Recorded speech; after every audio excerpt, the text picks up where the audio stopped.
Hello दोस्तों, मैं प्रदीप आपके अपने यूट्यूब चैनल स्टडी टीम में आपका स्वागत करता हूं। ये परसेंटेज प्रतिशत से संबंधित ये 12वां क्लास है। आइए स्टार्ट करते हैं आज की क्लास। आज का हमारा मुख्य टॉपिक है आय और व्यय पर आधारित प्रश्न। आइए इस क्वेश्चन को बताने से पहले हम जानते हैं आय और व्यय क्या होता है और इससे संबंधित कुछ हम फार्मूले देख लेते हैं। तो सबसे पहले आय आय क्या होता है इसके बारे में हम जानेंगे। फिर व्यय, इसे दूसरे शब्दों में क्या कहते हैं? इसे हम कहते हैं खर्च। और तीसरा हुआ बचत। बचत, इन तीनों शब्दों के बारे में आपको पता होगा क्योंकि इन शब्दों का प्रयोग आप दैनिक जीवन में करते रहते हैं। तो आइए एक बार शॉर्ट में देख लेते हैं आय क्या होता है, व्यय क्या होता है। तो किसी माध्यम से जो धन प्राप्त किया जाता है, किसी भी माध्यम हो, या तो आप नौकरी करके, या तो किसी सामान को बेचकर, या किसी उत्पाद को बेचकर करते हैं, और उसमें जो हमें धन प्राप्त होता है वही धन हमारा क्या होता है? वही धन हमारा आय होता है। खर्च क्या होता है, व्यय क्या होता है? तो किसी भी मद, जो आय के द्वारा हम जो धन प्राप्त करते हैं, उसको किसी भी मद में अगर मद में लगा देते हैं, उस धन को लगा देते हैं, तो वो हमारा कहलाता है क्या? खर्च कहलाता है। बचत क्या होता है? खर्च के बाद जो राशि बच जाती है हमारे पास, उसको हम क्या कहते हैं? बचत कहते हैं। क्या खर्च के बाद जो राशि हमारे पास शेष बच जाती है, वही राशि हमारा क्या कहलाती है? बचत कहलाती है। ये तीनों शब्दों के बारे में आपने जान लिया। और इसके लिए एक बहुत आसान फार्मूला होता है। आय बराबर क्या होता है? जितना हम खर्च करेंगे और जितना बचत करेंगे, दोनों को अगर हम जोड़ देंगे तो ये हमारा क्या बन जाता है? आय बन जाता है। तो इस प्रकार एक फार्मूला हो जाता है, आय बराबर व्यय प्लस बचत। अब निकालना है हमें व्यय। व्यय निकालना होगा तो क्या करेंगे? जो हमारा आय है उसमें से हम बचत को क्या करेंगे? घटा देंगे। तो ये हमारा हो जाएगा क्या? खर्च। जितना हमारे पास धन है, उसमें से जितना हमारे पास बचा है अगर घटा देंगे तो कितना रुपया हम खर्च किए वो हमारा पता चल जाता है। तो इसका मतलब आय माइनस ये हो जाता है क्या? बचत। तीसरा बचत क्या होता है? तो अभी बताए हैं कि जो खर्च के बाद जो राशि शेष बच जाती है वही हमारा बचत होता है। तो इसका मतलब कि आय में से खर्च निकाल देते हैं तो जो राशि बचती है वही हमारा क्या होता है? वही हमारा बचत होता है। इन तीनों शब्दों के बारे में आपने जान लिया। अब आइए क्वेश्चन सॉल्व करते हैं। देखिए, ये क्वेश्चन आपके सामने दिया है कि ए अपने मासिक वेतन का 20% बचाता है। यदि उसका मासिक व्यय 6,000 रुपया है तो उसकी मासिक बचत है। देखिए, इसको सॉल्व करने का एक तो साधारण रूल है और एक शॉर्ट रूल है। पहले हम देख लेते हैं साधारण रूल, जो बेस है इसका। मान लेते हैं ये तो दिया है मासिक व्यय इतना रुपया और वेतन का 20% बचाता है। तो इसका आय नहीं दिया है। आय नहीं दिया है तो पहले हम मान लेते हैं कि ए का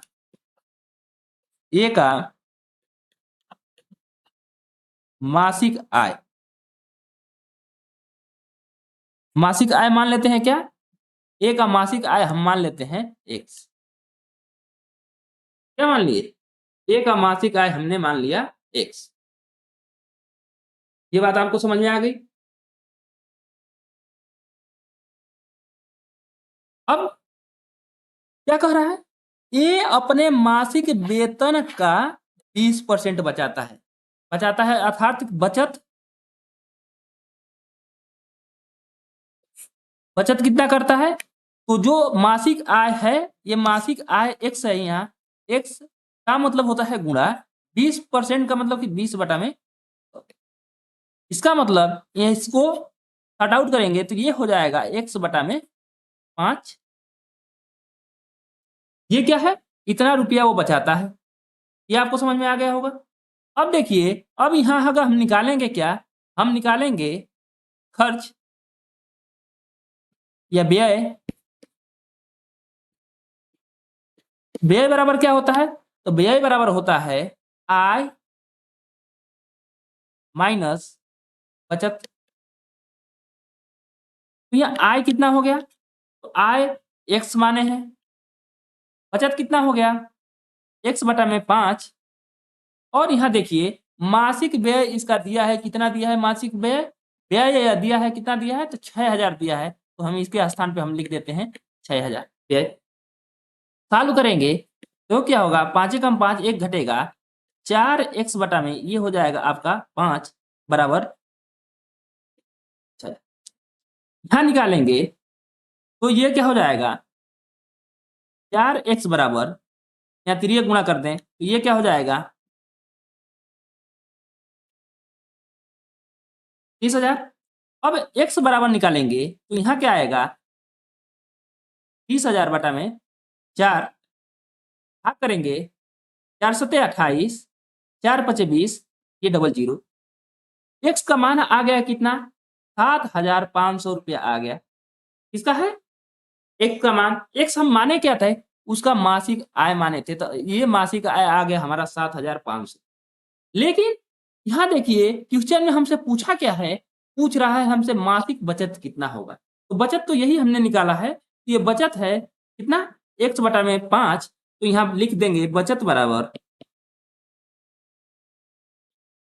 x बटा में 5।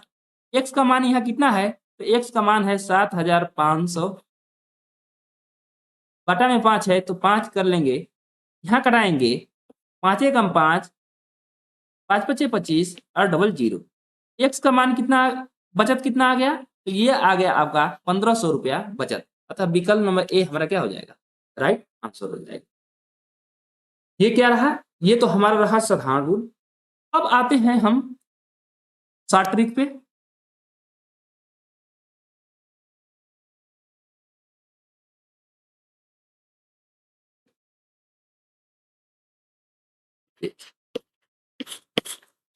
अब यहाँ देखिए हम मान लेते हैं कि माना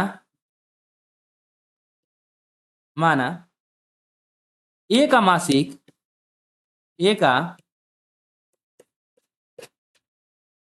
मासिक वेतन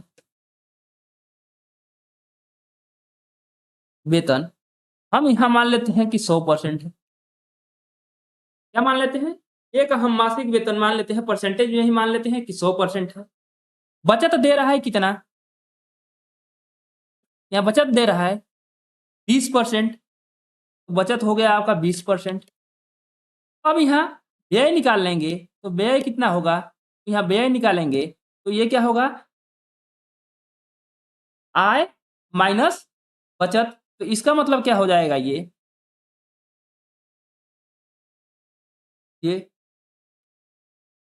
80%। ये बात समझ में आ गई? क्योंकि वेतन में से बचत घटा देंगे तो ये आ जाएगा हमारा व्यय। ये 80% व्यय, व्यय में तो 80% दिया है, लेकिन संख्या में ये व्यय कितना दिया है? 6000 के बराबर दिया है। तो हम कह सकते हैं कि 80% जो है, 80% जो है वो संख्या में 6000 के बराबर है। 80% जो है संख्या में 6000 के बराबर है। तो 1% कितना के बराबर होगा? तो आप कह सकते हैं कि 6000 बटा में 80 के बराबर। ये बात आपको समझ में आ रही है? ये बात आपको समझ में आ गई होगी। अब देखिए अब क्या पूछ रहा है? हमसे पूछ रहा है सीधा सीधा मासिक बचत। अगर मासिक बचत पूछ रहा है तो बचत यहाँ क्या है? 20%। अगर आय पूछता तो हम 100 पे निकालते, लेकिन हमसे पूछ रहा है बचत, तो ये बचत कितना है? 20%। तो हम निकाल देंगे कि 20% कितने के बराबर होगा? तो ये होगा 6000 गुणे 20 बटा में ये क्या हो जाएगा? 80। ये 20 चौके 80, 4 का भाग करेंगे तो ये क्या होगा? 4 पचे 20, ये आ जाएगा आपका 1500।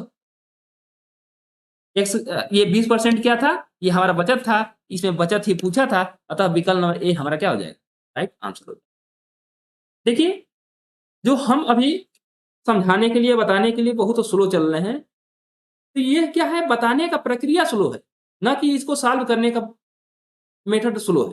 ठीक है? तो आप एक बार नियम समझ जाएंगे तो आप प्रोसेस ये जितना ये लिख रहे हैं इतना नहीं करेंगे, आप डायरेक्ट यहाँ आप निकाल सकते हैं, डायरेक्ट यहाँ से आप आंसर निकाल सकते हैं। इसलिए जो उसका मेन रूल है, बेस है, उस पर आप ध्यान दीजिए। ठीक है, आइए देखते हैं नेक्स्ट क्वेश्चन। दे रहा है कि किशन अपने वेतन का 30% भोजन पर व्यय करता है और 3% एक धर्मार्थ ट्रस्ट में दान देता है। वह इन दोनों मदों पर 2310 रुपया व्यय करता है, तो उस महीने का कुल वेतन है। अब देखिए क्या पूछ रहा है, महीने का कुल वेतन। पहले हम बेस देख लेते हैं। मान लेते हैं कि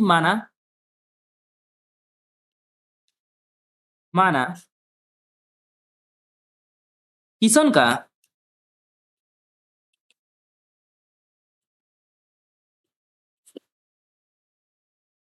किशन का मासिक वेतन,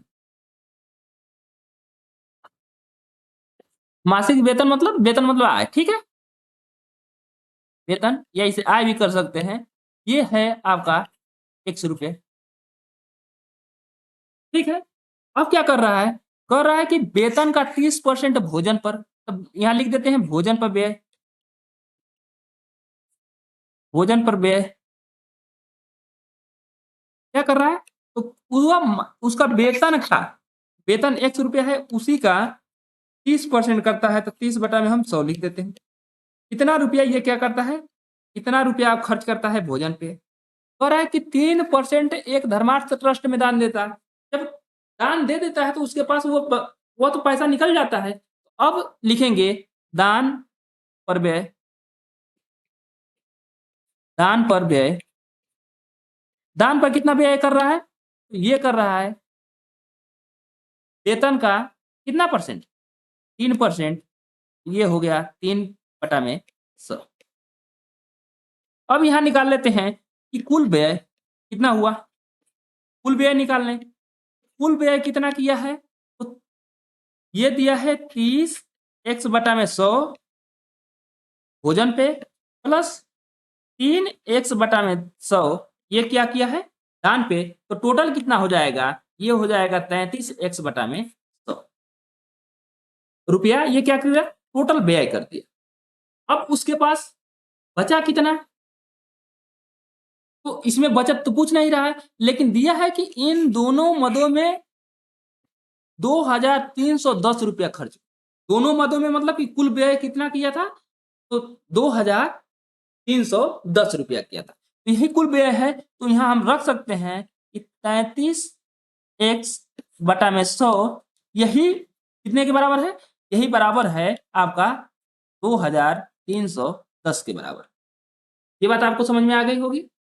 अब यहां देखिए जब x बराबर निकालेंगे तो ये कितना हो जाएगा, 23,010 बटा में ये आ जाएगा, तो इधर आएगा तो 33 हो जाएगा, अब गुणे ये क्या हो जाएगा आपका 100 हो जाएगा।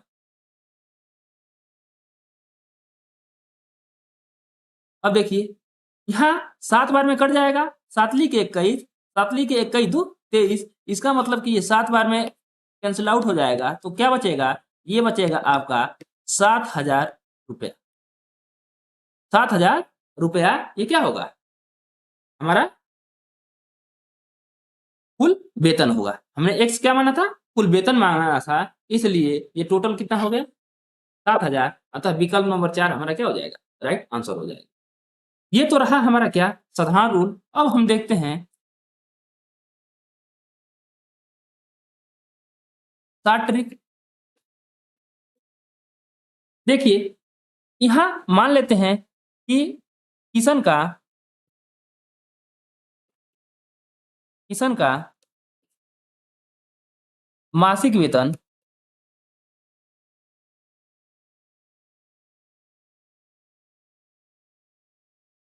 मासिक वेतन बराबर हम मान लेते हैं कितना है, 100% है।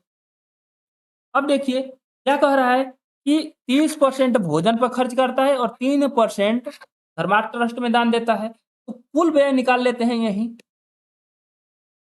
कुल व्यय निकाल लेते हैं। 33% हो जाएगा 30% भोजन प्लस 3% दान। तो टोटल कितना हो जाएगा? तो टोटल ये हो जाएगा, ये आपका हो जाएगा 33%। 33% क्या हुआ? उसने व्यय कर दिया और दिया है कि यही कुल व्यय कितने के बराबर है? तो 2310 के बराबर है। यही व्यय कितने के बराबर है? 2310 के बराबर है। तो हम लिख सकते हैं कि 33% जो है वह संख्या में कितने के बराबर है? 2310 के बराबर है। तो 1% कितने के बराबर होगा? तो ये हो जाएगा 2310 बटा में 33 के बराबर हो जाएगा। अब क्या पूछ रहा है? पूछ रहा है कि कुल वेतन, तो वेतन कितना माने थे? 100%। तो 100% कितना के बराबर होगा? तो 100% कितने के बराबर होगा? तो हम लिख सकते हैं 23,000। तो 2310 बटा में 33 गुणे ये हम लिख देते हैं। हाँ, ये 7 बार में कट जाएगा तो बचेगा क्या? ये हो जाएगा आपका 7,000। क्या हो जाएगा? ये हमारा 7,000 रुपये आ जाएगा। क्या? मासिक वेतन। ये दोनों बात आपको समझ में आ गई हो। आइए देखते हैं नेक्स्ट क्वेश्चन।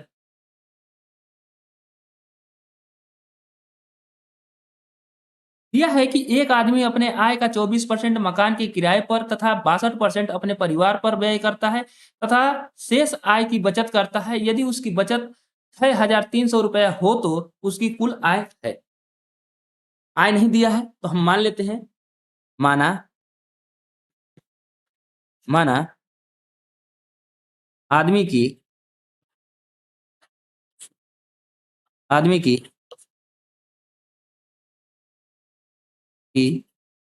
आय बराबर 100 रुपया मान लेते हैं। ये बात समझ में आ गई। अब कह रहा है कि आय का 24% मकान किराए पर। यहाँ लिख लेते हैं हम मकान पर व्यय, मकान पर व्यय, मकान पर कितना खर्च कर रहा है? उसके आय का 24%।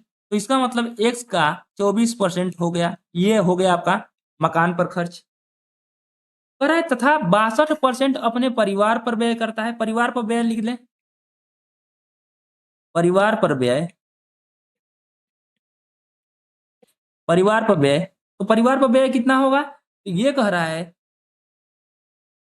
आय का 62%। तो आय का 62% हम निकाल देते हैं। आय का 62% हो गया ये आपका परिवार पर व्यय। अब कह रहा है कि शेष आय की बचत करता है। तो कुल व्यय निकालने की, कुल व्यय कितना किया? कुल व्यय, कुल व्यय बराबर ये क्या हो जाएगा? 24 x बटा में 100 प्लस 62 x बटा में 100। कुल व्यय कितना हो जाएगा? तो ये जोड़ेंगे तो ये हो जाएगा आपका 86 x बटा में 100। 86 x बटा में 100 क्या हो गया? तो ये हमारा कुल व्यय हो। अब हमें निकालना क्या है? बचत। बचत, क्योंकि पूछा है कि शेष आय की बचत करता है तो हम बचत निकाल लें। तो बचत बराबर क्या होता है? आय में से हम जो खर्च होता है वो निकाल देते हैं, जो बचता है वही हमारा बचत होता है। तो इसका मतलब हुआ x माइनस 86 x बटा में 100। जब यहाँ माइनस करेंगे तो ये क्या आएगा? ये आ जाएगा 14 x बटा में 100।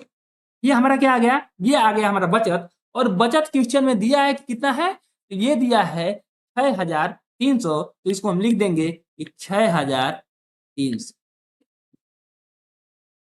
ये बात समझ में आ गई आपका? तो यहाँ x का मान निकालेंगे या यहीं से हम कैंसिल आउट करते हैं। 7 गुना के 14, 7 नवा 63, 2 से कटेगा तो ये क्या हो जाएगा?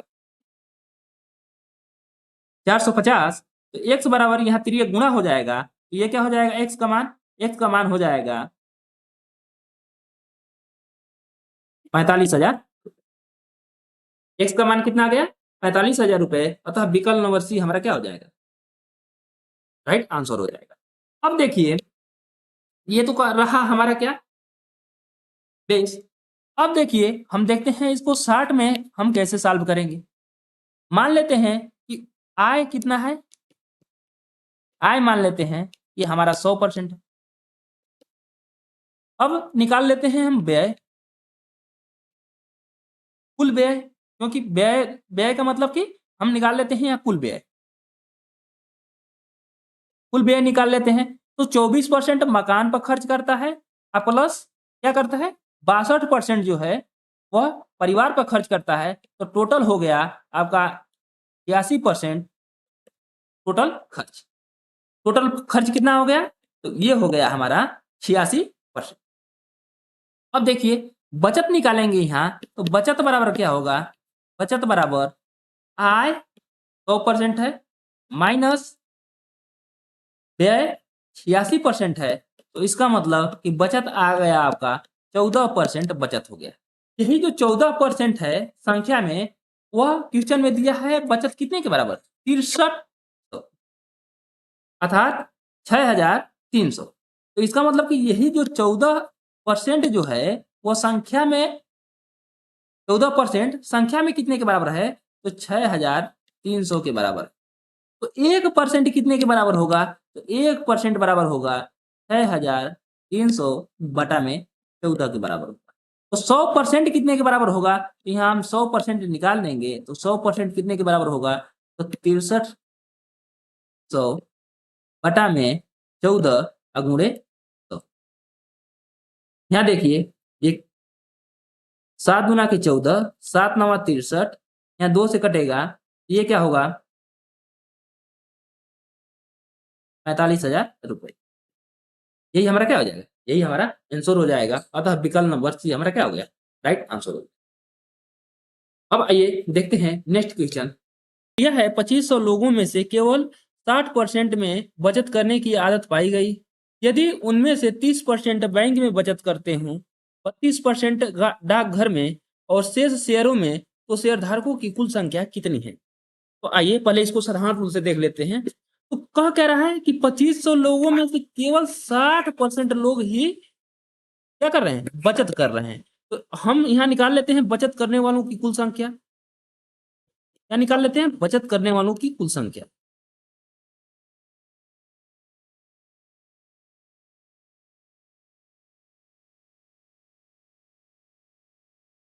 बचत करने वालों की अगर संख्या हम निकालेंगे, तो संख्या 2500 का कितने परसेंट बचत करते हैं, तो 60%। किसका, तो टोटल 2500 में से केवल 60%। तो 2500 का अगर हम 60% निकालेंगे, तो ये हो जाएगा हमारा 25 छक्के 150, मतलब इसका मतलब हो गया 1500 लोग क्या कर रहे हैं, 1500 लोग बचत कर रहे हैं। क्या कर रहे हैं, 1500 लोग बचत कर रहे हैं। अब क्या हुआ, कह रहा है कि यदि उनमें 30% बैंक में बचत करते हैं, 32% डाकघर में और शेष शेयरों में, तो इसका मतलब कि 30% क्या है, बैंक में बचत करते हैं। तो बैंक में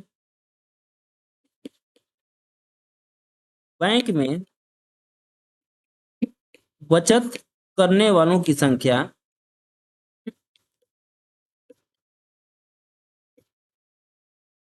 बचत करने वालों की संख्या, अगर बैंक में बचत करने वालों की अगर संख्या निकाला जाएगा, तो टोटल बचत करने वालों की संख्या हो गई 1500।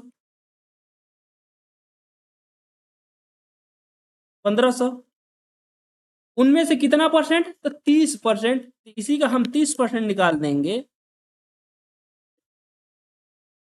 20 से 20 कैंसिल हो जाएगा, 15 तिया 45 हो जाएगा। ये मतलब 450 लोग क्या कर रहे हैं, बैंक में जमा कर रहे हैं।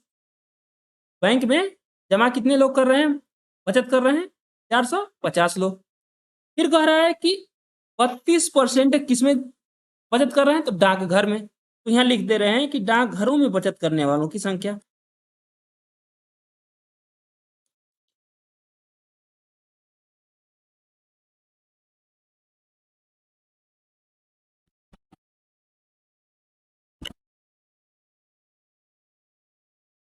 बचत करने वालों की संख्या हो रहा है क्या, कि जो अब टोटल कितने बचत कर रहे हैं, 1500 का 32% डाकघर में कर रहे हैं। तो हम निकाल लेंगे यहाँ 1500 का 32%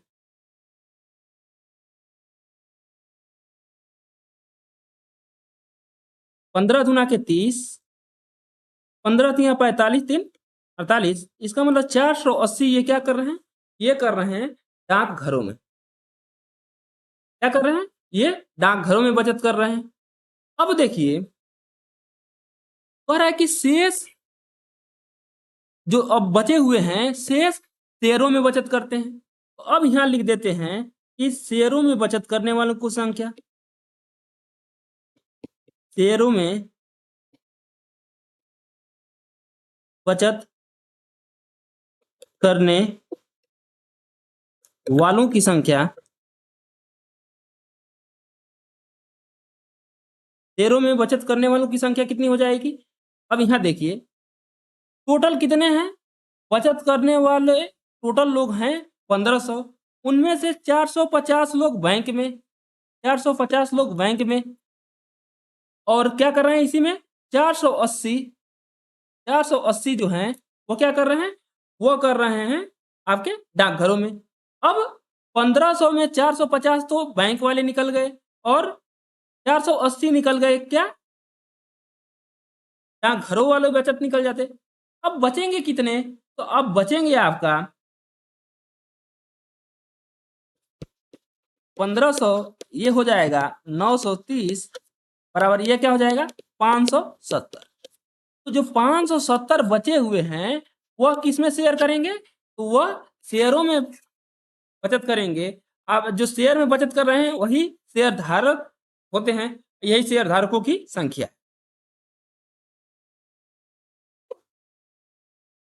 शेयर धारकों की संख्या, शेयर धारकों की संख्या कितनी आ गई? 570। हमसे पूछा क्या है? शेयर धारकों की संख्या पूछ रहा है, अतः विकल्प नंबर बी हमारा क्या हो जाएगा? राइट आंसर हो जाएगा। ये तो रहा हमारा क्या? बेस। अब हम आइए इसको हम शॉर्ट में कैसे सॉल्व करेंगे, आइए देखते हैं। अब यहां देखिए, यहां पहले हम निकाल लेते हैं बचत करने वालों की संख्या। यहां भी निकाल लेते हैं पहले कितना बचत करने वालों की संख्या, बचत करने वालों की संख्या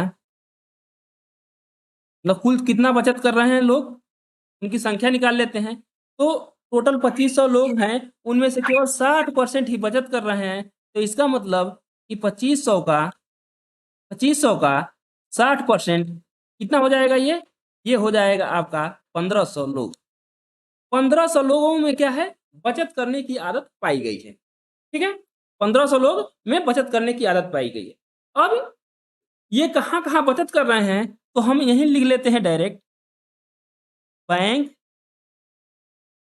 प्लस डाक घरों में बचत करने वालों की संख्या।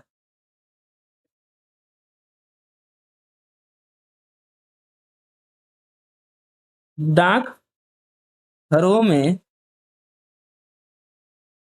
बचत करने वालों की संख्या। अब देखिए अब क्या है, ये 30% बैंक में बचत करते हैं और 32% डाकघर में। तो ये क्या हो जाएगा? 32 प्लस सॉरी 30 प्लस 32, 30 प्लस 32 ये कितना हो जाएगा? ये हो जाएगा 62% लोग क्या कर रहे हैं? ये 62% लोग बैंक और डाकघर में बचत कर रहे हैं। अब देखिए अब शेयर में कितने लोग बचत बचेंगे? शेष क्या कर रहा है? कह रहा है कि शेष शेयरों में बचत करते हैं। तो शेयरों में बचत करने वालों की संख्या, शेयरों में बचत करने वालों की संख्या। अब नेक्स्ट पेज पर देख लेते हैं,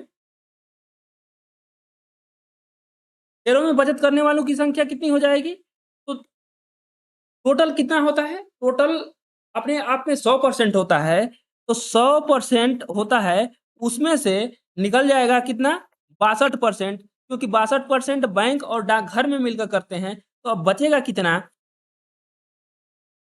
ये बच जाएगा आपका 38%। ये क्या हो जाएगा आपका? 38%। तो 38% क्या है? तो 38% जो है ये शेयरों में बचत करते हैं। मतलब कि 38% क्या है? तो ये आप कह सकते हैं कि ये शेयर धारक है। क्या है? शेयर शेयरधारकों की क्या है? ये शेयरधारकों की संख्या हो गई। शेयरधारकों की संख्या कितनी हो गई? 38%। अब देखिए टोटल कितने हैं? 38%। शेयरधारकों की संख्या कितनी है? 38%। कुल बचत करने वालों की संख्या कितनी है? तो अब शेयरधारकों की संख्या निकालेंगे तो टोटल 1500 में 38% जो है, 38% जो है वो क्या है? वो शेयर धारक हैं या शेयरों में बचत करते हैं। तो इसका मतलब ये 2 जीरो से 2 जीरो कट जाएगा। ये कितना आ गया? ये 570। इस प्रकार ये हमारा क्या है? ये हम 60 में इस प्रकार हम सॉल्व कर सकते हैं। ये बात आपको समझ में आ गई? इस प्रकार इसका आंसर क्या हो जाएगा? इसका आंसर हो जाएगा विकल्प नंबर बी। अब आइए देखते हैं नेक्स्ट क्वेश्चन। दिया है एक व्यक्ति अपने संपूर्ण आय का 25% मकान के किराए पर, 10% मनोरंजन पर और 2500 दान में खर्च कर देता है। इसके बाद 30,000 रुपए की बचत होती है, तो उसकी आय ज्ञात कीजिए। पहले हम मान लेते हैं कि पहले हम साधारण रूप से करेंगे। माना व्यक्ति की आय जो है, व्यक्ति की जो आय है वो कितना है? वो है 100 रुपए। आय क्या है? 100 रुपए है। अब क्या कर रहा है कि संपूर्ण आय का 25% मकान पर खर्च करता है। मकान के किराए पर खर्च, मकान के किराए पर खर्च, किराए पर खर्च क्या कर रहा है कि संपूर्ण आय का 25%, संपूर्ण आय x है, उसी का 25%, 25 बटा में 100 कितना रुपया हो गया? फिर कह रहा है किराए पर खर्च 10% मनोरंजन पर खर्च। क्या कर रहा है? मनोरंजन पर खर्च।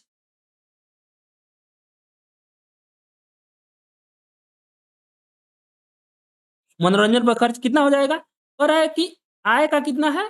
10%। आय का 10% ये हो गया इतना रुपया इस पर मनोरंजन पर। अब देखिए दान में खर्च लिखते हैं। दान में खर्च कितना कर रहा है? तो दान में खर्च कर रहा है 2500 रुपए। कितना है? ये है 2500 रुपए दान में खर्च कर दिया। अब टोटल खर्च निकाल लें, कुल खर्च निकाल लें कि कुल खर्च कितना हो जाएगा। कुल खर्च निकालेंगे तो ये हो जाएगा 25x बटा में 100 प्लस ये करेंगे तो 10x बटा में 100 प्लस 2500। टोटल ये क्या हो गया? टोटल खर्च हो गया। इसको सॉल्व करेंगे तो ये क्या हो जाएगा? 35x बटा में 100 प्लस 2500। ये क्या हो गया? ये हो गया हमारा टोटल खर्च। अब देखिए हमारा आय ये है और खर्च टोटल ये है। अगर हम यहाँ बचत निकालेंगे तो बचत बराबर क्या हो जाएगा? बचत बराबर क्या होता है? आय माइनस खर्च। आय कितना है? x है। खर्च कितना है? खर्च है ये टोटल, ये हमारा खर्च है। तो हम लिखेंगे कि 35x बटा में 100 यहाँ प्लस हो जाएगा 2500। ये टोटल हमारा क्या हो गया? ये टोटल हमारा खर्च हो गया और ये हमारा आय हो गया। यही हमारा क्या आता है? ये हमारा बचत आता है। अब देखिए इसको सॉल्व करेंगे।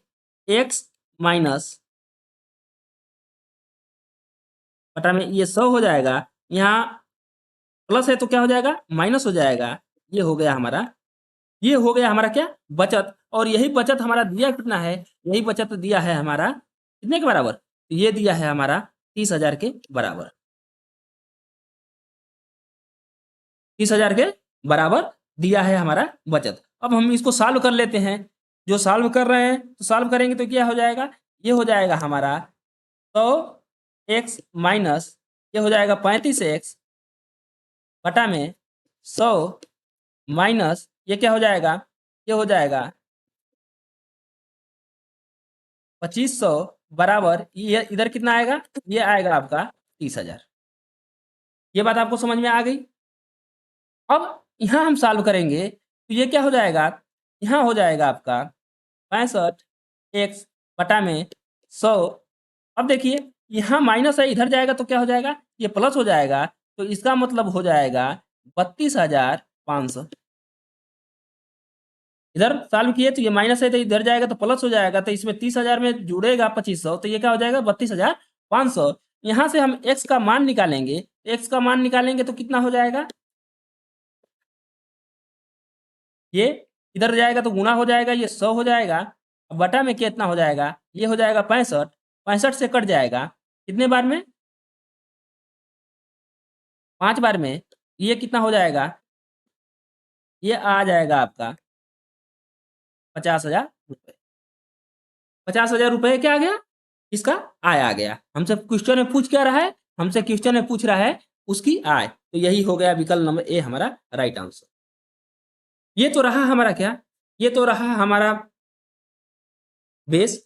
अब देखिए हम इसको शार्ट में अगर सॉल्व करना चाहेंगे तो हम शार्ट में कैसे सॉल्व करेंगे, आइए देखते हैं नेक्स्ट पेज पे।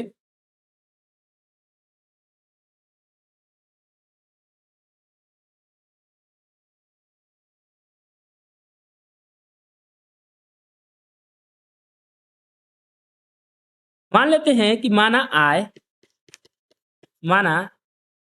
आय है वो कितना परसेंट है, आय को मान लेते हैं कि ये हमारा 100% है। आय को क्या मान लेते हैं हम, 100% मान लेते हैं। अब देखिए व्यय, व्यय निकाल लें, कुल व्यय निकाल लें, क्या निकाल लें, कुल व्यय। कुल व्यय का मतलब कि जो आपके मकान पर खर्च हो रहा है प्लस जो आपके मकान पर 25% खर्च हो रहा है, प्लस 10% मनोरंजन पर खर्च हो रहा है, प्लस जो 2500 दान में खर्च हो रहा है, तो ये सब निकाल लें तो ये टोटल खर्च कितना हो जाएगा, 25% मकान पर हो गया, ये मकान पर खर्च निकल गया, प्लस 10% मनोरंजन पर खर्च निकल गया, प्लस 2500 रुपये जो दान दिए थे वो हमारा खर्च निकल गया। तो टोटल कितना हो गया, ये टोटल व्यय हो गया आपका 35% प्लस 2500 रुपये। ये क्या हो गया हमारा टोटल खर्च निकल गया। अब अगर हम यहाँ निकालेंगे बचत, अगर बचत निकालेंगे तो बचत बराबर क्या होता है, आय माइनस व्यय।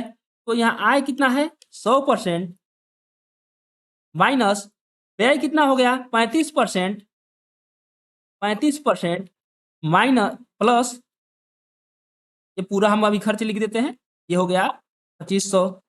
अब यहाँ हम ये ब्रैकेट हटा देते हैं तो ये क्या हो जाएगा 100% माइनस 35% माइनस 2500। ये क्या हो गया, ये हमारा बचत हो गया, ये क्या हो गया हमारा बचत हो गया। तो इसको बचत में कैसे लिखेंगे, तो इसको लिखेंगे तो आप लिखेंगे 65% माइनस 2500, 2500 ये क्या हो गया हमारा बचत हुआ। लेकिन बचत में कह क्या रहा है कि वो बचत कितने के बराबर है, तो वो बचत कह रहा है कि 30,000 के बराबर है। अब यहाँ लिखेंगे 65% माइनस 2500 ये बराबर किसके बराबर है, तो ये बराबर है आपका 30,000 के बराबर है। ये क्या है, यही बचत है, तो ये बचत जो है कितने के बराबर है, तो 30,000 के बचत के बराबर है। तो अगर हम यहाँ 65% बस परसेंटेज को अगर लेंगे, अगर बस परसेंटेज को हम ले रहे हैं तो ये 65% कितने के बराबर होगा, तो ये संख्या को क्या करते हैं हम इधर पक्षांतर करते हैं, तो इधर माइनस है तो ये इधर क्या हो जाएगा प्लस हो जाएगा, तो ये हो जाएगा आपका 30,000 प्लस 2500। तो इसका मतलब कि 65% आपके कितने के बराबर हो गया, तो 65% आपका हो गया 32,500 के बराबर हो गया। अब तो 1% कितने के बराबर होगा, तो 1% आप निकाल लेंगे 32,500 बटा में 65। अब 100% आय पूछ रहा है, हमसे पूछ क्या रहा है, आय, आय कितना माने हैं 100%, तो अब 100% निकाल देंगे तो ये हो जाएगा आपका 32,500 बटा में 65 गुणे 100। ये कट जाएगा 5 बार में, तो ये कितना आ जाएगा आपका, ये आ जाएगा आपका 50,000 के बराबर। आय कितना आ जाएगा 50,000 के बराबर। तो ये रहा आपका क्या साधारण रूल, और ये रहा 60 रूल। आपको जो पसंद है उससे आप सॉल्व कर सकते हैं, दोनों रूल फास्ट है। आई समझ में? आइए देखते हैं नेक्स्ट क्वेश्चन है कि गोपाल अपने मासिक आय का 30% भोजन पर खर्च करता है, शेष का 40% परिवहन पर खर्च करता है, इसके बाद शेष का 50% बचाता है। यदि मासिक आय 8400 रुपए हो तो प्रतिमाह कितने रुपए बचाता है? अभी देखिए, जितना भी हमने अब तक क्वेश्चन पढ़ा है वहां कहीं भी शेष शब्द का प्रयोग नहीं था। क्या था? शेष शब्द का प्रयोग कहीं नहीं था। शेष शब्द का प्रयोग नहीं था। अब यहाँ शेष शब्द का प्रयोग हुआ है, तो इसको कैसे सॉल्व करेंगे? इसका शॉर्ट रूल क्या है, हम अगले क्लास में पढ़ेंगे। ये क्या होगा? ये हमारा होगा टाइप नंबर 2। चलिए मिलते हैं नेक्स्ट क्लास में, तब तक के लिए जय हिंद जय भारत।